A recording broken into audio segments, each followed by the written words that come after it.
50 Cent removes all the posts about Big Meech being a snitch.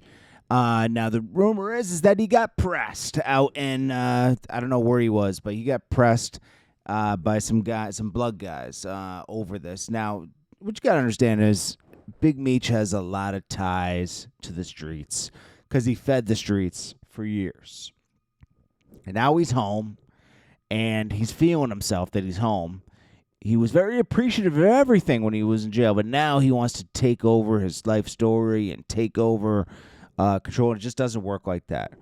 50 Cent's invested years of his life into this, used his clout from power, and Meech isn't about to just come home, take over everything. When 50 Cent bought the life rights, the company owns the life rights now.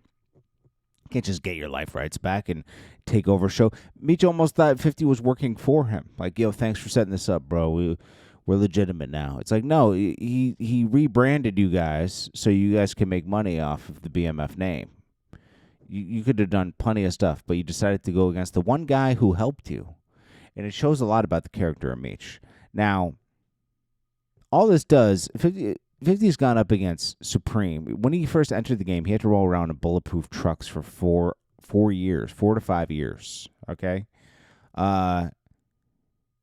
He's been through this rodeo before, 10 times worse.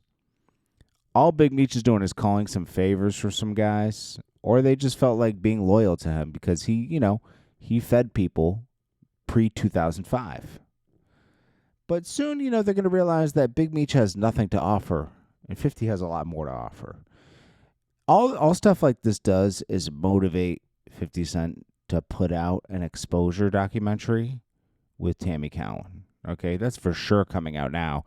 And there's lots of information she has that nobody knows about.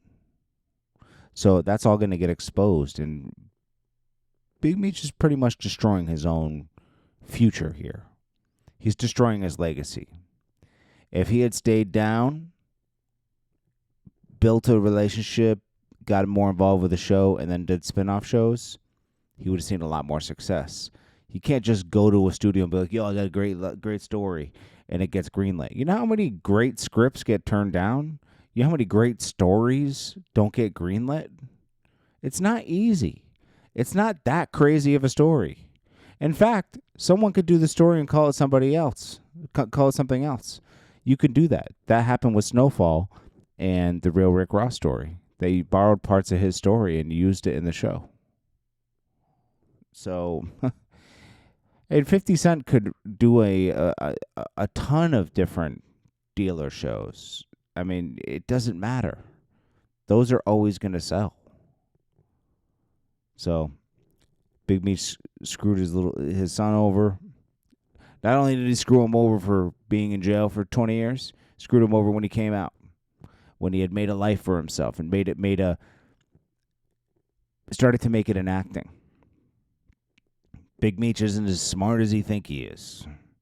Okay, they had to connect before. That was about it. They don't even got that anymore. You just betrayed the connect. It's what he did to 50 is almost like crossing the connect. Who's going to be your connect now? You don't even have your life rights anymore. You can't. It would take him years to get his life rights back. He'd probably have to go to court. It's crazy, man.